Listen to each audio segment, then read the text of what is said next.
RACROX. I thought I heard the old man say, "Leave her, Johnny, leave her.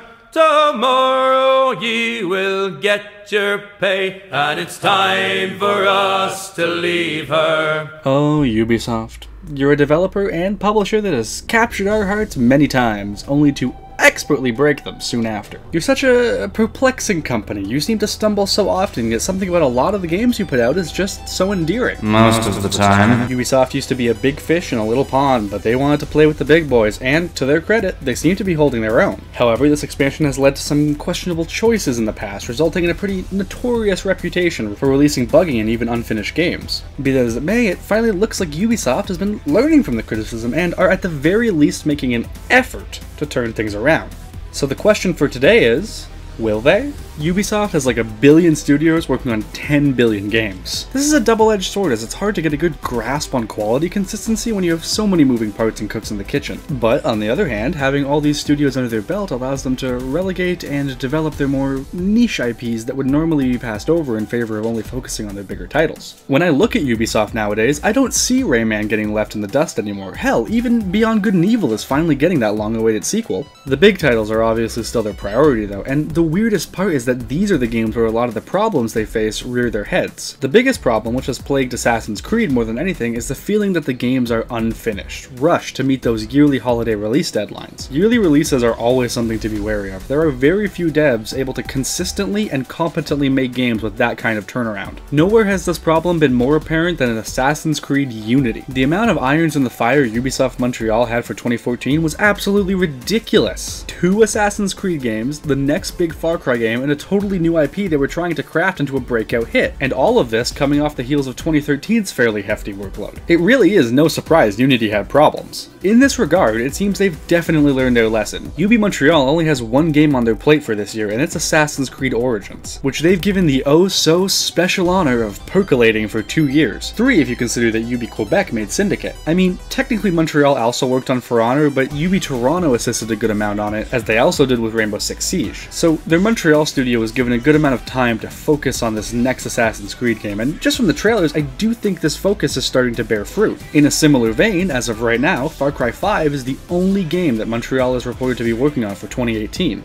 This wasn't the only problem plaguing Assassin's Creed. See, UB is also known for making a specific kind of game, so much so that they've become synonymous with elements they use when they appear in other games. Right off the bat, if you see an open world game with large vertical towers that allow you to reveal more of the map, your mind will usually immediately shift to Ubisoft. These towers in themselves aren't bad, but when you add them together with the other copy-paste content littered across a map for seemingly no other reason than to pad game length, it's understandable how people would associate this design with the plethora of open world games Ubisoft puts out that fit that description. Simply put, people are fatigued of this bland, cookie-cutter approach to open world. But hell, that's a totally separate subject in and of itself. If you like some of the activities, having a lot of them to do can actually be a good thing. I myself enjoy all the outposts in Far Cry 3 and 4 because I love to try to take them out as stealthily as I can. Bottom line, while this isn't the worst thing in the world, it is a part of why people have become so jaded towards Ubisoft. There's also the case of some misleading trailers and demos they've shown, the most notorious of them all, of course, being the original Watch Dogs vertical slice shown off at E3 2012. Graphically, this game looked very different then from when it was released. I don't think it's fair to call out false advertising on this front though, because it's not something new to game development. Getting a small section of a game to run and look amazing is a lot easier than getting the whole game to, and graphical downscaling happens all the time. However, this does lead into the issue of hype management, which is a problem running rampant in the current gaming landscape, and yet once again, it's a lesson that seems to have been learned by Ubisoft the hard way. See, publishers like to have shiny new things to show off at E3 or other gaming events throughout the year, and of course this is all part of marketing, but recently there's been a trend where the things they show off are still 2 or more years away. The goal is obviously to generate hype over that time until release, but usually this tactic ends up going one of 2 ways. It's a coin toss, and they're both not ideal. The first way is that these games shown years in advance can end up losing any of the initial hype they garnered by the time they actually release, especially if they show up at E3 one year, but then not the next one. The second way, and in this case the path Watch Dogs went down, is the publisher gets what they want and the hype is just absolutely snowballing all the way up until release. It seems like nothing can slow the game down, and then it comes out. What took you so long?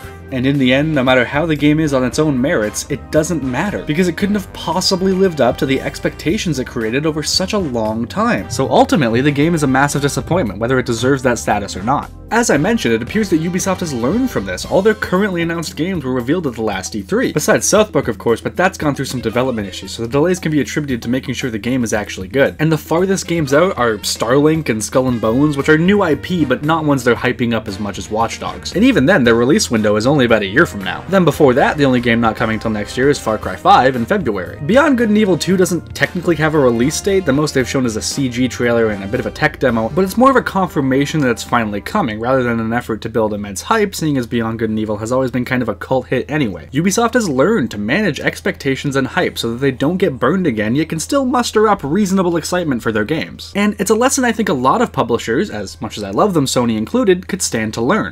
Ubisoft has also had this relationship with season passes for a while now, where nearly every major thing they put out has some kind of gold edition with a season pass included. And well, I'm not going to patronize you by explaining why season passes aren't perceived well in the gaming community. That's an issue that's been known for a long time. That said, when a developer sets out to support their game in an actual meaningful way, season passes aren't always the devil we make them out to be. In Ubi's case, I can think of no better example than Tom Clancy's Rainbow Six Siege. First off, the game is just good, probably the best multiplayer experience I've had in recent years. Secondly, their approach to adding content and keeping the community involved is actually decent. See, a game like Overwatch is nice because all the new maps and characters are available to everyone right away. There's no real pay to win here. In Siege, maps are totally free for everyone and they roll out a new one every couple months, along with 2 new characters every time. The characters are what the season pass holders end up getting, but before you start thinking this would cause a pay to win scenario if the new characters were better, you can also get the characters by purchasing them with in-game currency that is 100% only earned by playing. As someone who has a decent amount of these new characters, it doesn't actually take that long to unlock one. So the season pass method just seems like a nice option people can use to speed up the process and support the developers if they want to. But under no circumstance am I or anyone else obligated to get it. In the last few weeks, there was a bit of a hiccup in how they were planning to balance the game, but the outcry against it was so loud that the developers came out and said they are listening to the community and will heavily consider their next moves. In a similar case, For Honor is also being supported with similar updates. But For Honor is an odd one. When I got the chance to play it, it was actually very fun. I just personally didn't feel like there was enough content at release to justify the price tag. So I hope that with these content updates, it will get to a point where the value is better. Yeah, maybe they should have held off a little and added a bit more content before releasing it, but it's clear the effort went into making the heroes in combat varied and fun. It just really could have used some more modes or maps to draw me in.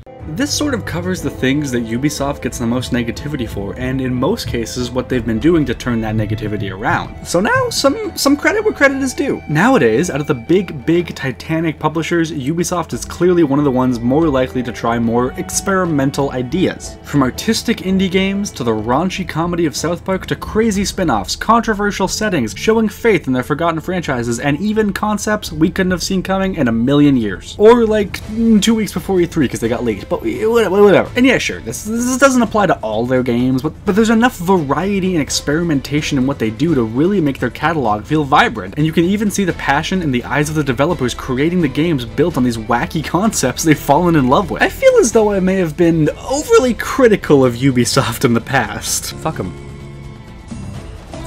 Fuck them. But this is mostly because there's actually a good number of games they publish that I really enjoy. I think everyone has those game publishers or developers who put out some incredibly enjoyable games, maybe even some of their favorite games, but really wish they would stop making the same mistakes over and over. And believe me, Ubisoft is not even close to the top of my list when it comes to that. But they're certainly on there. We are hard on these companies because we want to see their beloved franchises be given quality games, rather than be just rushed out to make the next quick buck. So to me, it really looks like Ubisoft is trying to turn things around, and if that is the case, they're doing a pretty damn good job of it. For a publisher so big with so many developers and subsidiaries to manage, they haven't made any of the huge mistakes recently like they have in the past. Oh wait, no.